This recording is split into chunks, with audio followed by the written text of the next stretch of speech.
What's up, Run Try Bike family? Welcome to what is now the 30th episode of our Fiery Embers show. Today, we got another amazing guest for you, a new contributor to our platform. We had the pleasure of connecting with each other maybe just about a week and a half ago through some mutual coaches that we know, and I'm really glad we did. And I'm excited to invite Luis on the show. Welcome to the show, Luis. Awesome. Thank you. It's excited to be here and thanks for having me. I'm looking forward to it. Yeah, this will be great. Well, as I mentioned in the green room, this show is all about fun laughs in between conversations about getting to know the person. So, before we dive into my first question for you about yourself, we'll start with our first fun round of three questions. Are you ready for that? I'm ready. Okay. All right. So, you come up to a pool. Do you do a cannonball or do you dip your toe into the pool? It depends on the mood. But yeah. If it's nice and warm outside, I'll cannonball. If it's cold outside, then I'll go slowly. But yeah, it will make the suffering longer going slower. I like that. And I like that a lot of the endurance athletes I talk to all kind of generally lean towards doing the cannonball. Okay. Or they have some good reason for why they're dipping their toe, like the water might be too cold or something like that. So I it's always always, sorry to interject. I always tell people this is probably the hardest part of the workout, just getting in the water. Those probably 30 seconds, a minute it takes to just stand in front of the pool, and you're like, oh God, it's I got to get in here. So yeah, that's probably the hardest part. so you walk into a party. What is the theme song that describes you? What is the theme song that plays when you walk into a room or a party? Uh, 30 years ago, it would have been Right Said Fred. I'm too sexy for my love. Oh, These days, I don't know. I haven't walked into a party in a long time, so it's been a while.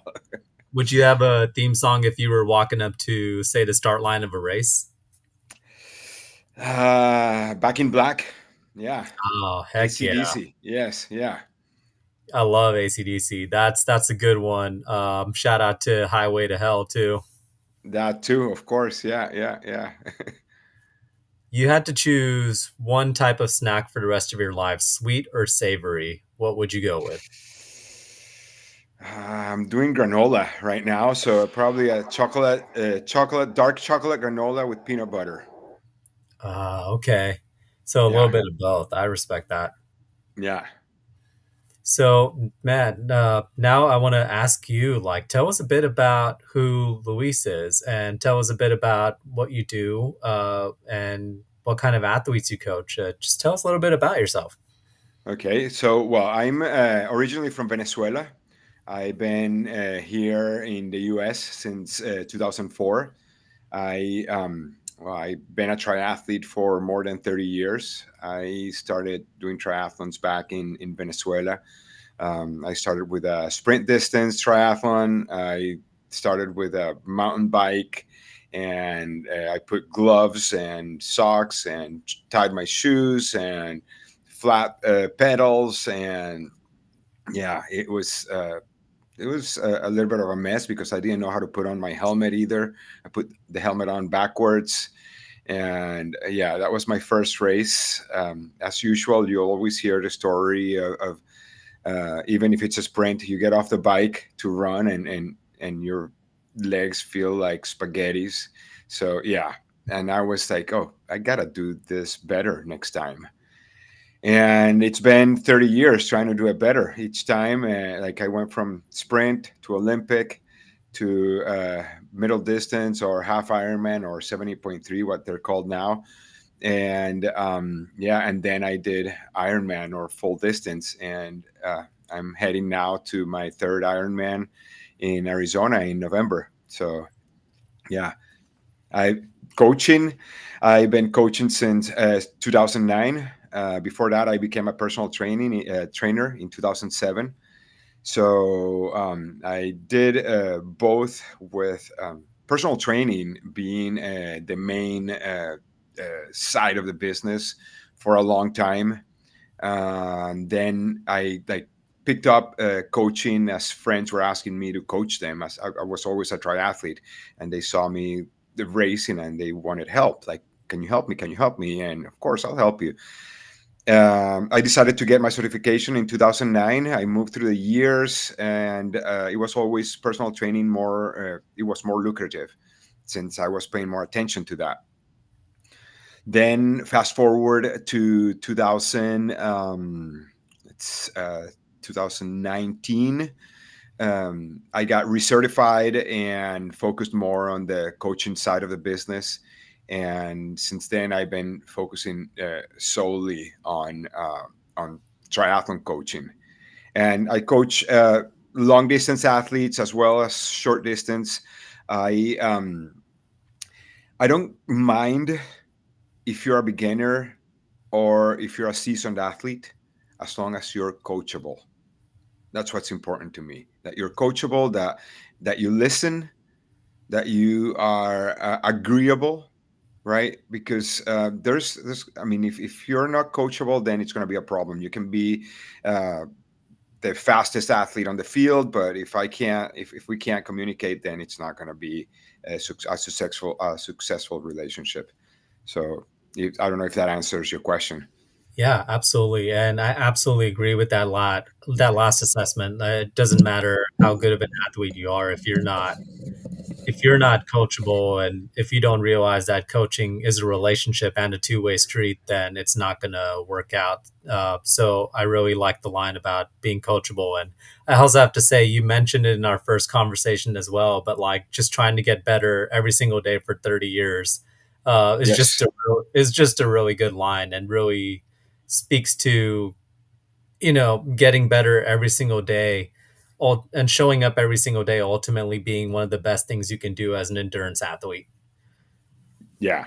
Yeah. I mean, there's so many variables in triathlon, right? There's the ones that you can control, which is your training, and then there are the ones that you can control, which is getting a flat, or it's windy, or it's rainy, or it's hot, or you didn't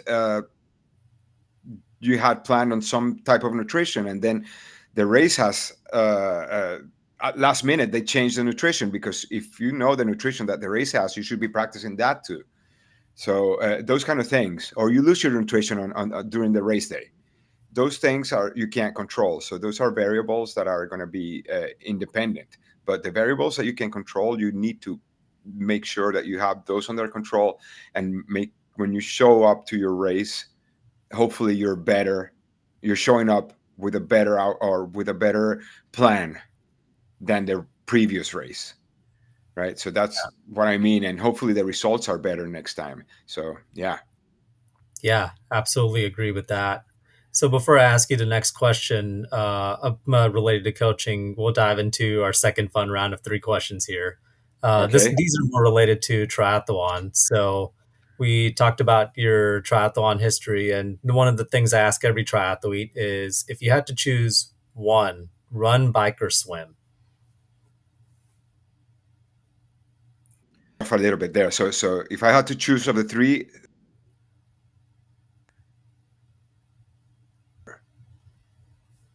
I think I lost you there for a little bit. we're having some connection issue. Yeah, are you back? Can you hear me perfect, or Yeah, I can hear you. I think I'm losing you here a little bit. Um, just the beauty of the fiery embers, folks. There we go. okay? You can't have a fireside chat or a fiery embers or any of these shows without some technical issues. We've been doing these for The variables that we can't control. exactly. We've done over 200 episodes on our podcast network now, and we've seen all kinds of things, including a guest trying to figure out their technical issues live for 15 minutes straight. So we've seen it all. The longer you do this, the more of this you see. You know. Oh yeah, yeah, yes, yeah. Well, knock on wood, we go stream now with no problem. Yeah. Definitely. So, run, bike, or swim was my question. Um, Do you have a favorite between the three where you're obviously you have hard days and such, but do you have a favorite between the three where you're like, this is something I really enjoy to do more than the other two? it's hard. It's hard because I love the three equally. Like I started as a swimmer, and swimmer was so easy. Swimming was so easy, and being from Venezuela, I never used a wetsuit. I didn't know what a wetsuit was, and I would just jump in Uh, the water, and the water was crystal clear. We have beautiful beaches in Venezuela, so we just get in there and crystal clear water.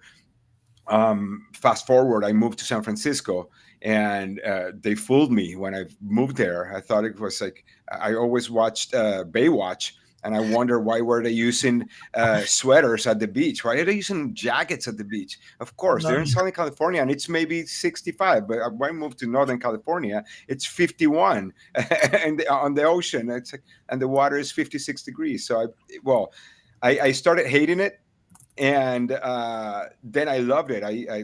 I was swimming twice a week before I moved to Sacramento. I was swimming twice a week for probably 2 years.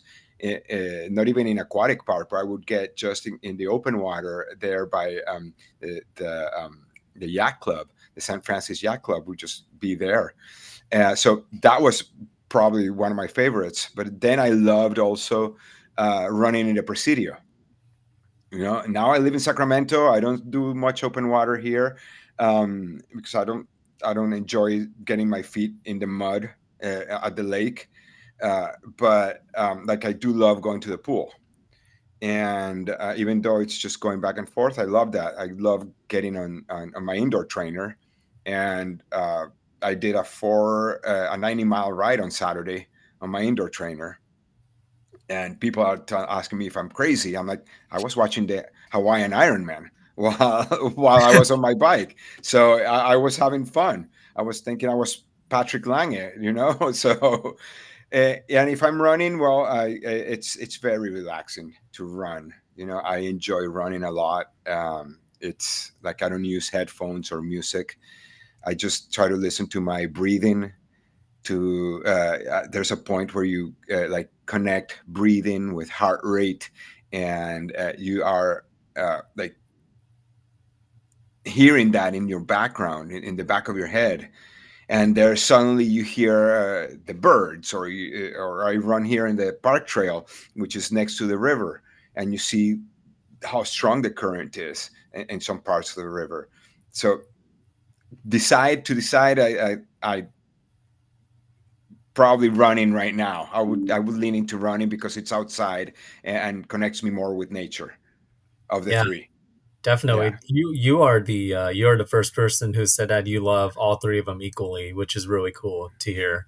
Because we've Yeah. spoken to many triathletes on the show, and yeah, I think I definitely pick running too if I had to choose between the three. But that's also because I'm not a big biker or swimmer, not yet, It's anyway. I mean, it's a question. It's a matter of balance. Again, it's triathlon. It's a matter of balance. But anyway, I'll let you ask you the next question. So, if you had to switch, this one is always a fun one to ask too. If you had to switch the order you do the events in a triathlon, would you, and which order would you do the three in? If you had to switch up the order from swim, bike, run to something else. Probably run, swim, bike. Oh, Yeah, run, swim, bike. Yes, like go straight from your run. You're all hot, sweaty, jump in that water, and oh yeah, then yeah, refresh there, and then come out on the bike, and you're still kind of wet, and you dry off on the bike, and finish on a hard sprint at the end. I don't know, like hammer those pedals at the end of the and do one of those sprint finishes, Tour de France, kind of. that would be cool. Last question for this fun round too, before I ask you a question about coaching, is what is your favorite Venezuelan food? Arepas, of course. Yeah. Oh, Arepas. You don't know what an arepa is. So I'm going to spell it for you. Arepas. Arepas. All all right. right. So, arepas. Yeah. Yeah. And you have to Google that. There's going to come some pictures that are amazing. Imagine an English muffin, right? Oh, It's like an English muffin, but made of cornmeal, right? So it's a ground cornmeal, and it's pre-cooked, and it's very easy to make. It's just water, salt, and then you use like a flat cast iron, and you cook it on top and until it's like lightly golden on both sides. And oh, are you gonna put a picture of the arepas over there? I so am. Is it There AREPAS? you go. Yeah, Oh, that's it. Yeah, look delicious. at that, filled with shredded beef. Yeah, and cheese in it. Oh, Oh man. yeah, yeah. You can eat them with anything. Mostly savory. People ask me the question if someone has added sweet into the arepa, and I'm like, I don't know. I never tried jam or Nutella in it, so. But I definitely like from scrambled eggs to ground beef to shredded beef, lots of cheese, any type of cheese, ham and cheese, which is the easiest one. I I have an feel 8 year old. Yeah, I feel like that would and be delicious to have like eggs and cheese and even like beans in there or something like oh that. yeah, black beans and white fresh cheese. It's one of the they call that domino, the domino one, because it's black and white. So like a domino piece, Yeah. The texture, it's got to be different in some ways, but the texture kind of reminds me of the pupusas that I had in El Salvador. Yes, yes. It's a so I mean all the way from let's say from Mexico, right, down through Central America, all the way down to Colombia, through Panama, Colombia, Venezuela. I'm not gonna say they have arepas, but Colombians have arepas too, and the pupusas are another version of the arepas. They're thinner, and they put the instead of put it the stuff in the arepas or the pupusas, they put the stuff outside of the Ah, pupusas, right? They put it on top or on the side. We make them a little thicker. We open it like a pocket, and we stuff everything inside. And you can have it for lunch, breakfast, dinner, anytime. oh, that's We call it, delicious. I might have to yeah, make breakfast arepas, man. That sounds so good. yes, Get a little, yeah, like, get some good, maybe, I don't know if you do pico with it or like get a good hot sauce with it. hot sauce, yes, hot sauce, yeah, Yeah, yeah. definitely. Before we dive into our Halloween bonus round to end this fiery embers, I want to ask you, like, what is your favorite thing or favorite things about coaching athletes? Um, along with personal training, right? It's always very nice and very rewarding to see people grow, to see people succeed and you being one of uh, uh, the uh, pieces of the machinery that's making the athlete succeed, right? You're providing tools, you're providing knowledge, and they execute. And once you see them, like they finish a race, or they lost the pounds that they wanted to lose, or they are more muscular, or they're healthier, and those things, like when I had two athletes race this weekend. One did an Olympic race, and the other one did Ironman California. Both hit their goals. One finished around 3 hours, which was for the Olympic distance, and hit the podium. Got third place on his age group. The other one, we hit all the goals. He finished the swim. He's a strong swimmer. I wanted him to finish top 10 in his age group for the swim. He ended ninth in the age group. The bike, we wanted to finish under 6 hours. He did it in 5:47. The run, he wanted to finish on 4:30. He finished in 4:27 for an overall time of 11:20. We were hoping to finish under 12 hours. That, to me, that was like, what a reward. Like this is, and that feeling, even though it's not, I don't want to take all of the credit for it, but I do feel like I did put some of the ingredients for that result to come in. That's super cool. And I mean, like, just watching your athletes succeed and like being a part of their story has got to be the most incredible feeling. It's yeah, it's amazing. Yeah. So before we dive into the Halloween bonus round, I wanted to give you the space to let everybody know where they can connect with you and they can find you. All right. So I Andarcia performancecoaching.com is my website. Andarcia, it's my last name. It's Andarcia performancecoaching.com. My Instagram account is at Landarcia, L for Luis. So it's Landarcia. It's my last name altogether. And yeah, that's where they can find me, both places directly. And yeah, I'll answer any questions. Like there's a questionnaire that they can fill out in the website, or they just can direct message me through Instagram. And you guys will be able to see Luis's social media when we put this Instagram live up right after this. When we do a collaborator post, Luis will also be on our fireside chat on January 21st, and there will be stories on our platform coming out. So look out for some of his works on our website. You'll be seeing plenty more of him on our platform. So we're excited Looking to forward to it. Yeah. yeah, we're really excited to have your stories out there, and it's especially always great to get another BIPOC voice on the platform. Uh, It's amazing. I mean, I'm looking forward to this opportunity with you guys. It's fun, and it's always a growth. Yeah.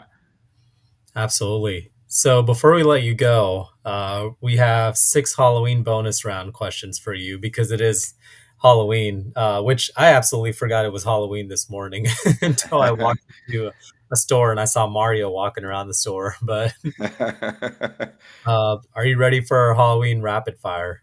I guess so. Yes, let's do it. So, question number one: What is your if you had to choose a candy bar? What is your favorite candy bar? Oh, no doubt, Snickers. Oh man, you're not yourself without them, man. You had to choose one of these two: haunted house or corn maze. Haunted house. Yeah, I think I'd do the same. Yeah. Uh, Pumpkin spice or apple cider? Apple cider. Oh, nice, nice. I'm a pumpkin spice guy myself, but I've definitely started to like apple cider. Jason introduced me to apple cider donuts, and I've those are good. So, Yes. uh, you fog machine or strobe lights? Fog machine. Yeah, I love that. If you had to choose one Halloween decoration, skeletons, cobwebs, or jack-o'-lanterns? Skeleton. Rank these. So I want you to rank these from 1 to 5 for these classic Okay. monsters: Dracula, Frankenstein, Wolfman, the Invisible Man, the Mummy. Frankenstein on top. Yes. Mummy second. Dracula. Uh, Fight there with the mummy. So that's one, two, three. Fourth, I put the Invisible Man last because I can't see the guy. Ah, And out of sight, out who of am I mind. missing? The Wolfman. Yeah, Wolfman there in fourth. Yeah. Oh, there you go. Well, I'm happy that Invisible Man made it to fourth, even though you can't see him. Kind of sucks for the Wolfman, but all respect to Luis, thank you so much for coming on our Fiery Embers, and we're excited to do more collaborations with you and can't wait to have you on our fireside chat. This was fun. Thank you for having me. And Run Tribe Bike family, have a great rest of your afternoon, and be sure to look out for this show on the podcast next week, and be sure to check out the Everyday Athlete Podcast Network for more shows like this. There's something for everybody, whether it's a 10-minute show or a 1 hour show, shows about music, food, and endurance sports. And yeah, just keep joining us for these fun